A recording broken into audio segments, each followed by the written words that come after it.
Allez, let's go! Salut les voyageurs, j'espère que vous allez bien. Voilà, on se retrouve aujourd'hui pour une nouvelle réaction au chapitre 1055 de One Piece. Bon, je suis toujours en vacances, donc toujours les petits bruits autour, etc. Je n'y peux rien. Donc on fait avec les moyens du bord et voilà. Donc allez, on y va. Nouvelle ère. Une série répartie sur 3 numéros du Jump. En fait, on a une petite une image ici. Ok, donc c'est un petit extrait, je pense, de ce qu'on pourra voir au film Red, qui sort bientôt d'ailleurs. Donc ici, petite annotation, Eiichiro Oda nous raconte en dessin la mystérieuse histoire de la création des chansons que chante Uta. Dans ce numéro, il s'agit du thème principal, Nouvelle ère. Donc je suppose que sur les 3 chapitres qui vont arriver, on aura donc comme ça un petit extrait du film Red, c'est super sympa. Bon. On rentre dans le cœur du chapitre, donc on se rappelle tout ce qui s'est passé dans le chapitre dernier, folie, folie, folie, folie, folie, folie. Donc, on se retrouve toujours là au banquet. Donc, Momonosuke qui stoppe Yamato. Yamato, mais pourquoi? Pourquoi tu ne me laisses pas me battre? Et Momonosuke qui lui dit, surtout ne lève pas la main sur lui. Donc là, on voit en fait Momonosuke se faire ramasser par Ryokugyu. Nimpo Maki no Jutsu, Katwan. Donc il y a Raizo qui intervient. Donc on voit, ah, je rigole. Aramaki qui fait des petites blagues. Bokaline, tu te bats contre un amiral de la marine là. Tu penses que je ne suis pas capable de me protéger contre une faiblesse aussi évidente? Le feu. C'est vrai que Raizo a pensé que attaquer le fruit de la forêt, la végétation, tout ça, on sait bien que le pire fléau pour les forêts, c'est le feu. Mais voilà, donc il lui dit bien, tu pensais réellement que en tant qu'amiral de la marine, je ne connais pas ma faiblesse et je ne saurais pas la contrer. Donc c'est intéressant quand même. Ok, donc en fait Raizo s'est fait attraper, donc on voit bien donc Ryokugyu aspirer les nutriments de Raizo, donc il devient tout maigre. Donc là il y a Kawamatsu qui intervient, donc enfoiré, peu importe combien on coupe, on continue de repousser. Ce type doit bien avoir des faiblesses, non? Donc là ici on voit donc Shinobu, Inuarashi, on voit Nekomamushi, ce désherbage c'est vraiment tout ce que nous pouvons faire.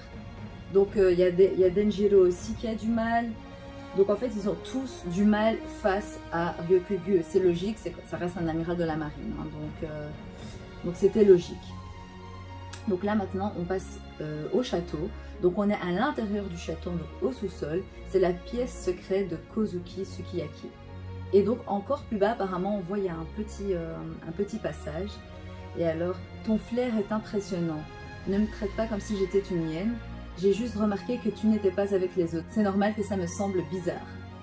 En fait, donc, il y a Tengu, on sait maintenant ce qui est Kozuki, et donc il y a Robin avec lui, et en fait, Law, il a remarqué que Robin n'était pas là, il est parti la chercher, mais c'était bien pour lui en fait. Donc attention, vous mettez les pieds, c'est recouvert de mousse.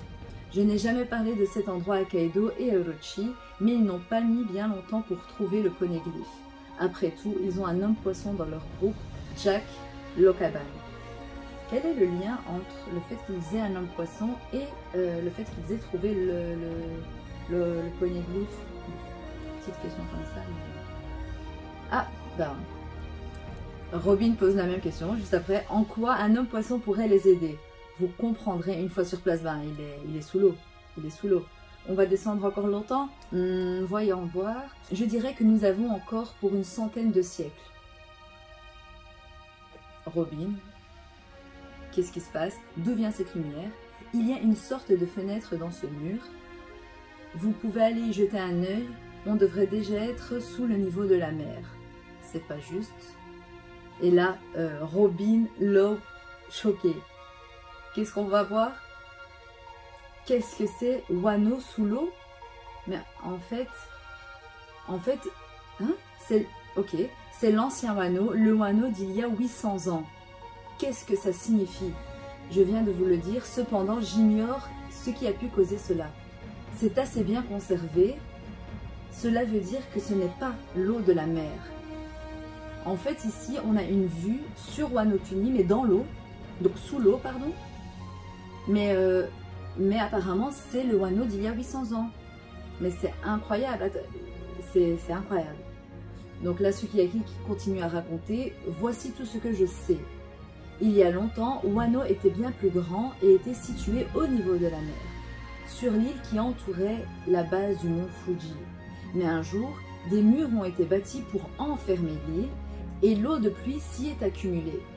Et le pays entier fut inondé et abandonné. Ça explique pourquoi en fait donc Wano est comme ça sous l'eau. Les terres situées plus haut dans la montagne ont été établies pour les colons. Et cela a donné le pays que nous connaissons aujourd'hui, l'actuel Wano. Exactement, lui répond Sukiyaki. Parce que c'est Robin qui a confirmé donc l'actuel Wano. C'est intéressant. Et donc il continue, petite porte, nous sommes arrivés, voilà le road poneglyph. Il est vraiment ici, c'est le 3e, plus qu'un seul avant de pouvoir aller à Lofted. Phrase de Robin. Nous sommes dans une caverne au pied du mont Fuji. Si nous continuons à nous enfoncer, on raconte que l'on pourrait trouver endormi ici l'arme antique Pluton. Je ne l'ai jamais vue et je ne pourrais pas vous la montrer tout de suite. C'est ultra important comme information en fait. Pour réveiller Pluton, il faut détruire les murs qui encerclent cette nation. Ouvrir le pays est un acte tout à fait littéraire. Nous perdions notre plus grande défense et libérons l'une des armes antiques. Oh mon Dieu! La libération de Pluton et l'ouverture du pays. Pourquoi Oden Kozuki voudrait une chose pareille? Eh mais c'est un truc de fou parce que en fait depuis des années et des années et des années, le but ultime de plusieurs personnes est d'ouvrir Wano Kuni. Et là on découvre qu'en fait l'ouverture de Wano Kuni est en fait la libération de Pluton. C'est un truc de fou. C'est un truc de fou. Vraiment, c'est un truc de fou. Tout ce que je viens de vous dire est transmis de génération en génération au sein du clan shogunal. Je suis incapable de vous raconter ce que Oden a découvert lors de son voyage à l'étranger. Donc ici, si je comprends bien, voilà, lui il a dit, voilà, génération en génération, on nous dit que l'ouverture du pays, c'est la libération de l'arme Pluton. Mais Oden veut absolument ouvrir Wano Kuni. Mais qu'est-ce qu'il a pu découvrir et qu'est-ce que renferme son journal, étant donné que Yamato a lu le journal et prône aussi l'ouverture du pays. Donc est-ce toujours dans son rôle d'Oden ou est-ce qu'elle sait quelque chose? Mais c'est un truc de fou. Aux alentours de la capitale des fleurs. Donc aucun humain ne peut faire face à la nature elle-même. Vous avez compris, si Kaido était encore là, je ne serais jamais venu. Je suis sûre que vivre sous son régime était misérable, mais l'ordre qu'il a imposé était la dissuasion qui a empêché d'autres prédateurs de s'attaquer à votre pays. Apportez-moi Luffy au chapeau de paille. Je partirai uniquement lorsque j'aurai pris sa tête. Et là, mais cette case est juste affreuse. Donc on voit donc Aramaki qui a dans ses branches tous les fourreaux en fait. Momonosuke à terre. Et donc on les voit, les fourreaux, tous attrapés, et même Yamato en fait. Donc c'est chaud, c'est chaud. Nous devons demander de l'aide à Luffy et les autres et montrer à ce type qui est le patron. Phrase de Yamato. Momonosuke, non, il est hors de question. Et cela vaut aussi pour toi, reste en dehors de ça. Après tout ce temps à être prisonnier à Onigashima, tu as enfin ta chance d'être libre.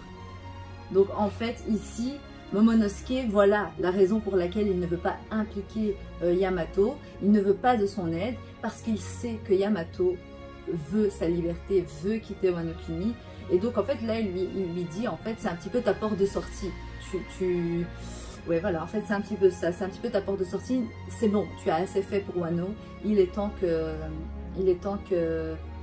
tu ne t'appliques plus, ça nous concerne. Donc, en tout cas moi je le comprends comme ça, hein? Bah voilà, donc bon, on a la réponse directement. C'est pourquoi je refuse que tu te battes à nos côtés. Jusqu'à présent, j'ai toujours compté sur Luffy, Zoro et les autres, mais c'est impératif de trouver que nous sommes capables de repousser seuls les intrus, quels qu'ils soient. Momonosuke qui se réveille enfin un peu, et c'est franchement chapeau à lui parce que n'oublions pas qu'il a toujours 8 ans dans sa tête, et que donc c'est énorme cette maturité qu'il est en train de prendre. Si nous devons encore dépendre des personnes qui souhaitent partir, comment Comment pouvons-nous regarder chacun d'entre vous dans les yeux et dire que Wano est en sécurité avec nous? Et c'est ultra intéressant. Donc Momonosuke, maintenant dégage d'ici le tronc d'arbre, dégage, alors tu n'es qu'un enfant gâté. Je suppose que même les dragons peuvent être pathétiques. Je t'ai demandé de dégager. Donc là Yamato va, Momonosuke va balancer une attaque et on voit donc Aramaki les yeux grands ouverts. Avant de passer à la page suivante, je tiens à préciser qu'ici Momonosuke n'implique pas Yamato dans ses plans. Il ne considère pas Yamato comme devant rester à ses côtés, comme un vassal à lui. Donc ici, cette page en tout cas, donc on attend de voir la suite, mais en tout cas sur cette page, il dit donc j'ai toujours compté sur Luffy, Zoro et les autres. Donc il le met aussi dans la même catégorie. Pour moi ça souligne un petit peu toujours Yamato Mugiwara. Bon, je suis team hardcore Yamato Mugiwara, donc tant qu'il y a des petits détails qui peuvent me dire que c'est possible qu'il atterrisse chez les Mugi, je le prends. Donc là on voit donc Aramaki enfin une bonne partie de l'image et donc Momonosuke qui lui balance un rayon. Ah, enfin c'est sorti, donc il a enfin réussi en fait sa technique. Sir Momonosuke c'était la technique de Kaido, donc il a enfin réussi en fait on va dire à maîtriser la technique de Kaido. Dégage, dégage, attends un peu espèce de fou. Donc Momonosuke qui le balance, incroyable, il a réussi à maîtriser la forme de dragon. Mais il ne s'est pas encore bien visé. Donc on voit qu'il l'a bien touché, donc Aramaki. Quelle douleur, doucement maintenant, sérieusement, il veut brûler toute la ville ou quoi? Donc ça c'est Aramaki, donc on voit qu'il s'est réduit, donc il est redevenu humain. Mais il repart. Donc si tu veux jouer à ça, ça me va, je vais vous embrocher, toi et ta façon ridicule d'imiter Kaido de la tête jusqu'à la queue. Oh là là, qu'est-ce qui se passe? Ouh là là, donc là, il y a Aramaki qui comprend pas ce qui se passe. Attends, c'est du haki des rois. Qui est-ce qui? L'équipage du roux, ils sont là aussi. C'est tout, ils sont là. C'est tout, ils sont là. Capitaine, qu'est-ce qui vous prend d'utiliser votre haki comme ça d'un coup? Toutes les recrues sont en train de s'évanouir. Vous me direz, je suis une petite fangirl, mais à chaque fois qu'il y a Shanks, j'y peux rien. Shanks, c'est trop le mal alpha dans ce manga, c'est juste pas possible. On a tellement, en fait, Oda nous donne tellement peu qu'à chaque fois qu'il nous en donne de Shanks, on est toute chose. Donc désolée, mais voilà. Je ne vous traiterai pas de marine lâche ou sournois pour cela, mais ne pensez-vous pas qu'il est malvenu de s'en prendre à ces jeunes pousses, encore tout épuisés après avoir marqué l'histoire de la piraterie. Comme d'habitude, Shanks adore faire des entrées aux moments les plus importants.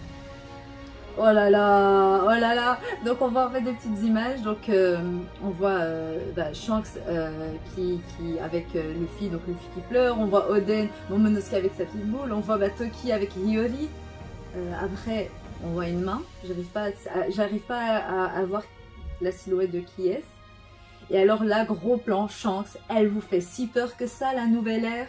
Oh là là. Oh là là, magnifique, j'ai compris, je n'ai pas l'intention de me battre contre vous les gars, du moins, pas aujourd'hui. Il repart bredouille comme ça, mais ça c'était clair, Aramaki, bye bye. Il fait pas du tout le poids face à Shanks, il le sait et il part. Donc Yamato, hop, Momonosuke les larmes aux yeux. Et alors bon, mais il nous donne que ça encore une fois. Bon, soit là on retourne, on voit les Mugiwara, donc on voit Brook, Chopper, on voit Franky, on voit Tomo, on voit Otama, on voit Hiyori, tous en train de chanter. Il est parti, chichichi, on n'a pas eu besoin d'intervenir. Il gère le petit Momo, je suis d'accord. Mais c'était quoi ce haki surpuissant? Ouais, c'était qui?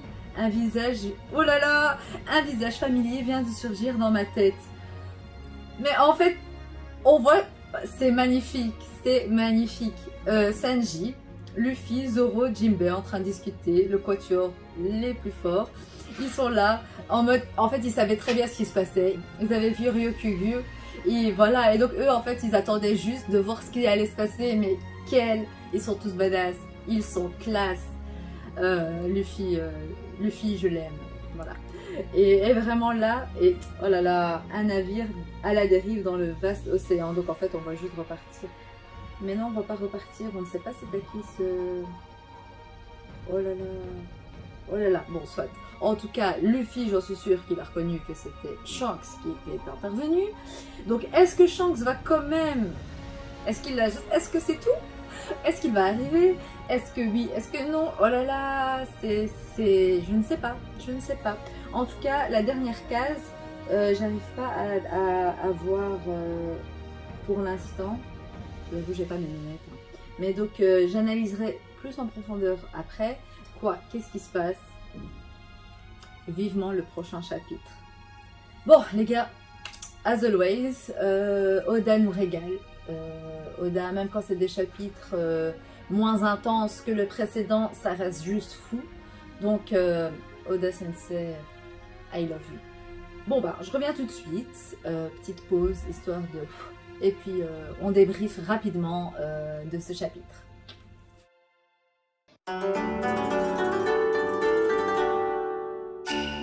Ok, guys, I'm back. Let's go. Ok, bon. Comme la semaine dernière, j'ai noté quelques petits points super importants pour lesquels je voulais revenir avec vous dans cette vidéo. Donc, premièrement, le road poneglyph. Donc, Law qui a rejoint Robin, on l'a vu. Donc, si ça prouve pas qu'il a un gros crush sur Robin, je sais pas ce que c'est. Bon, joke à part, ici on voit bien que donc Law a cherché Robin donc pour savoir elle était où. Ici, donc, ça confirme juste que, en fait, Law va continuer son petit bout de route avec les Mugiwara, toujours en tant qu'allié. Il n'y a aucune raison d'imaginer que Law puisse faire partie des Mugiwara. C'est un allié, c'est sûr. Et il est le seul, en fait, avec Robin, à vraiment s'intéresser à l'histoire du monde. Et donc, voilà, donc c'est sa petite plus-value à notre très cher Law. Ben, l'ancien Wano, donc comme on l'a vu, pour libérer Wano Kuni, il faut donc péter les murs qui l'entourent et donc par la même occasion libérer Pluton. Comme je l'ai dit pendant la lecture du chapitre, c'est clair, Oden le savait, mais qu'est-ce que ça va apporter cette libération de l'arme Pluton? Question. Donc voilà, donc pour en revenir à Pluton, ça rejoint un petit peu les mots qu'avait dit Roger.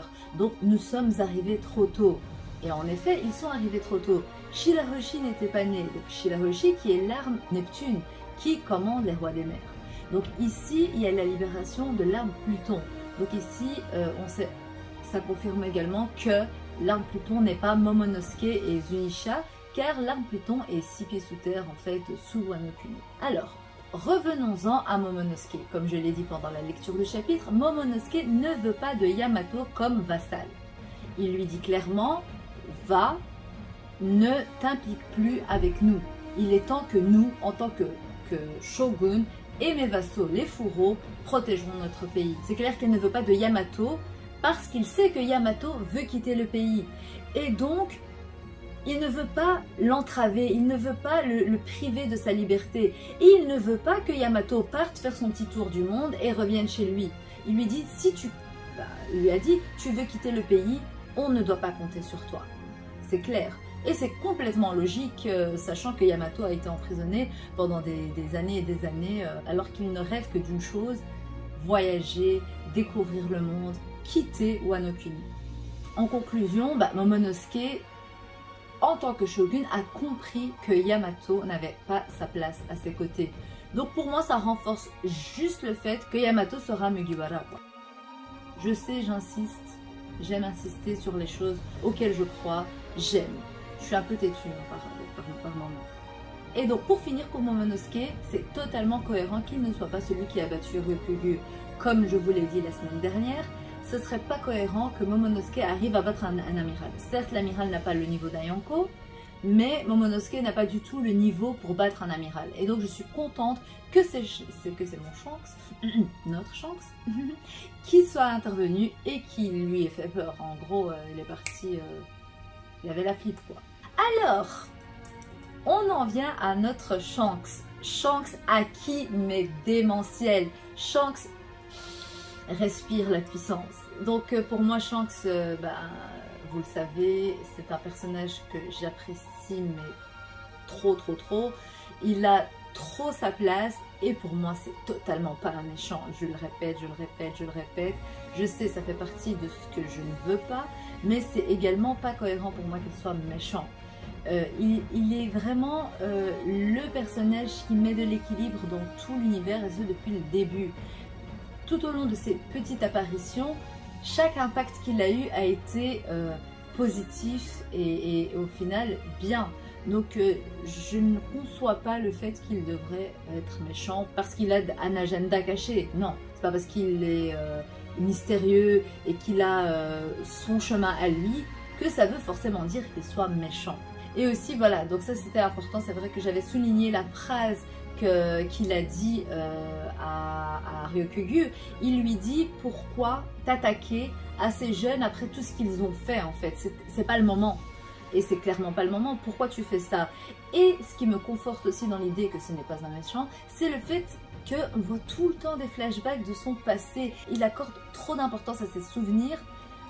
Un méchant, ça fait pas ça quoi. Donc pour moi c'est ultra important. Pour finir avec Shanks, c'est Uta. On ne va pas parler de Uta alors qu'on parle de Shanks, surtout quand la première page du chapitre est une page dédiée à Uta. Je devais le placer.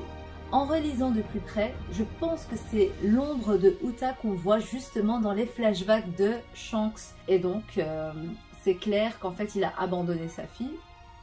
J'espère qu'il a une bonne raison, mais il aura une bonne raison. De toute façon, comme je l'ai expliqué dans la petite vidéo d'analyse du trailer du film Red, dans One Piece, les parents, voilà, on a compris que c'est très compliqué. Et donc voilà, ça ne choque pas plus que ça d'abandonner un enfant, vu que... je pense que tous les parents l'ont fait dans One Piece, donc enfin tous les parents, on se comprend. Et voilà, donc on sait qu'il a abandonné sa fille. On sait aussi que Uta est un personnage canon maintenant à l'œuvre. Donc le film Red promet pas mal de choses. On sait qu'il n'est pas canon en manga, mais qu'il y aura certainement et clairement des informations. Donc il faudra scruter le film, le regarder avec plaisir, mais aussi avec... avec sérieux pour pouvoir essayer de déchiffrer quelle est l'information canon qu'Oda veut nous balancer. Et donc voilà, pour finir, comme je vous l'ai dit pendant la lecture du chapitre, on voit nos Mugiwara, on voit notre capitaine avec ses trois commandants, je vais les appeler comme ça.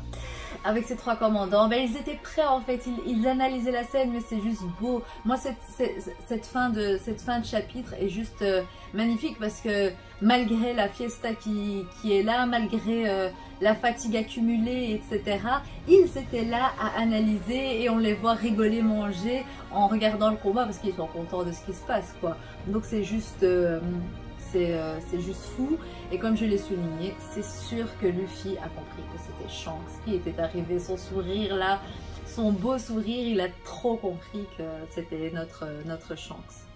Voilà, donc pour clôturer cette vidéo, je vais vous partager vite fait. Donc comme on l'a lu, la dernière case, on y lit donc un navire à la dérive dans le vaste océan. Donc on se demande si Shanks va rester, on se demande s'il va repartir. Voilà, est-ce que... Trop de questions, mais ça je vous l'ai dit plus tôt, on n'en sait pas plus, et en tout cas j'ai hâte d'en découvrir plus. J'espère, personnellement j'espère que Shanks... Allez, j'espère qu'on continue encore à le voir et qu'il ne repart pas directement, sincèrement. Pourquoi Shanks est venu à Wano Kuni? Donc ça, c'est ultra important d'avoir la réponse. Est-ce qu'il est juste venu s'assurer que cette jeunesse, cette nouvelle ère a réellement marqué l'histoire? Parce que voilà, il a vu donc les informations, il a vu les journaux, il a vu ce qui s'est passé. Est-ce qu'il est venu pour récupérer le Road Poneglyph, vu qu'il a dit à Ben Beckman, est-ce qu'il ne serait pas temps d'aller récupérer le One Piece? Sincèrement, Shanks, je l'aime, Luffy, je l'aime. Oda, je l'adore. Oda, moi, il me fait vibrer depuis des années avec cette œuvre, et j'espère que vous aussi, et vive One Piece quoi. Donc partagez cette vidéo avec vos Nakama, plus on est de fous, plus on rit. J'espère que vous kiffez toujours mes vidéos, mes réactions. Voilà, je m'attelle à l'exercice avec un peu plus d'aise. Donc en tout cas, je vous dis à la prochaine, et d'ici là, portez-vous bien, et activez la cloche. Bisous.